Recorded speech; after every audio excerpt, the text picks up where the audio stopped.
Welcome back. आज मैं अपनी गाड़ी की थ्रॉटल केबल जिसे रेस पेडल की तार भी कहते हैं उसको एडजस्ट करूंगा। ये टाइम के साथ साथ काफ़ी लूज हो जाती है जिसकी वजह से मुझे इसकी परफॉर्मेंस भी कम मिल रही है और जो गाड़ी की पिक है वो भी काफ़ी कम हो चुकी है। और तार लूज होने की वजह से जो रेस पेडल है उसमें प्ले आ गई हुई है वो भी लूज हो गया हुआ है। लेकिन असल मसला ये नहीं है, असल मसला ये है कि थ्रॉटल बॉडी पूरी खुलती नहीं है इस लूज तार होने की वजह से।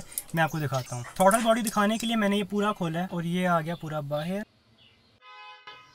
अब जैसा कि आप देख सकते हो कि रेस पेडल को पूरा दबा लेने के बावजूद भी थ्रॉटल बॉडी पूरी तरह नहीं खुल रही। इसका मतलब ये है कि अब आप बेशक गाड़ी का पूरा रेस पेडल दबा दो, आपको गाड़ी का 100% आउटपुट नहीं मिलेगा क्योंकि जो थ्रॉटल बॉडी है वो पूरी तरह खुल ही नहीं रही। अक्सर गाड़ियां जिनमें इलेक्ट्रिकल थ्रॉटल बॉडी नहीं होती उनमें ये वायर दी होती है थ्रॉटल बॉडी के साथ, और साथ ही इसका ये एडजस्टर लगा होता है इसको एडजस्ट करने के लिए, टाइट या लूज करने के लिए। और अक्सर गाड़ियों में ये एडजस्टर जिस फ्रेम पे लगा होता है आप उसको भी मूव कर सकते हो नट लूज करके। अब ये एडजस्टर काम इस तरह करता है कि जो ऊपर वाला नट है ये आपकी सेटिंग को सेव रखता है, जो आपने टाइट किया है फिर लूज किया, ठीक है। आपने इसको फर्स्ट ऑफ ऑल लूज करना है और जो नीचे वाला नट है आपने इसको लूज करना है। इसको लूज करने से ये ऊपर की तरफ आएगा जो पूरा तार है। मीनवाइल तार टाइट होगी और फिर आपने जो ऊपर वाला नट लगा हुआ है इसको टाइट कर देना ताकि ये अपनी जगह से हिले ना। लेकिन हमारे केस में ये फुली लूज है, इससे ज़्यादा लूज किया तो ये नट से उतर आएगा, मतलब कि हम इसके थ्रू अपनी तार एडजस्ट नहीं कर सकते, हमें कोई और तरीका ढूंढना होगा। रेस पेडल के ऊपर अगर आप देखोगे तो ये जो तार है इसकी रेस की यहाँ आ रही है, इसमें ये जो गैप है ना, ये गैप इसको ख़त्म करना है, इसकी वजह से प्ले आ रही है। लेकिन उसको हमने कम्प्लीटली ख़त्म नहीं करना, इसमें माइनर सा डिफरेंस छोड़ना है। इसको ख़त्म करने के लिए मैं यूज़ कर रहा हूँ ये सिंपल पॉइंटर। इसका ये पिछला हिस्सा, आप कोई पेन यूज़ कर सकते हो। बेसिकली हमने इसको काटना है किसी भी गर्म छुरी से पीछे से और इसके दरमियान से कट लगाना ताकि तार पास हो सके इससे ऊपर वाले साइड से। इस तरह मैं आपको दिखाता हूँ काटने के बाद, ताकि ये लग जाए तार के ऊपर इस साइड पे।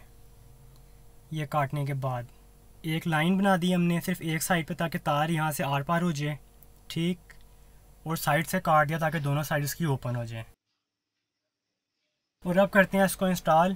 मैंने इसको थोड़ा सा और छोटा किया है क्योंकि पहले वाला कुछ ज़्यादा बड़ा था और जैसा कि मैंने पहले बताया हमने गैप को कम्प्लीटली फिनिश नहीं करना, थोड़ा सा इसमें डिफरेंस रखना ताकि तार बिल्कुल ही ना खिंच जाए। इसको लगाने के लिए आपको ये जो रबड़ का पीस नज़र आ रहा होगा, आप इसको पीछे करके इन दोनों के दरमियान में लगा दो या फिर इन दोनों के ही पीछे लगा दो, आपकी मर्ज़ी है। इसके लिए आपने तार खींचनी है इस तरह, और जो हमने लाइन बनाई थी उसके साइड पे वहाँ से तार डाल देनी है इसके अंदर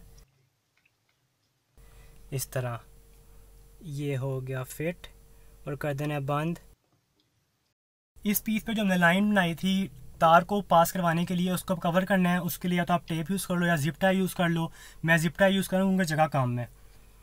जिप टाई को आपने अच्छी तरह टाइट कर देना ताकि ये अपनी जगह से मूव ना करे, और टाइट कर लेने के बाद इसका जो एक्स्ट्रा पार्ट है उसको काट लेना है। जगह कम है इसलिए मैं नेल कटर यूज़ कर रहा हूँ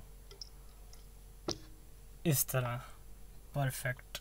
अब इसमें बिल्कुल माइनर सी प्ले जैसी हमें चाहिए थी। अब हमने इसको बिल्कुल टाइट नहीं करना क्योंकि अगर ज़्यादा टाइट करेंगे तो पॉसिबल है कि तार खिंच जाए और थ्रॉटल बॉडी बगैर रेस पेडल दबाए हल्की सी खुली रह जाए। अब मैं आपको दिखाता हूँ इसके रिजल्ट्स। अब अल्हम्दुलिल्लाह पेडल दबाने पे पूरी थ्रॉटल बॉडी खुल रही है, मतलब कि मैक्सिमम एयर जाएगी एयर इनटेक मैनिफोल्ड के अंदर और हमें मैक्सिमम परफॉर्मेंस मिलेगी।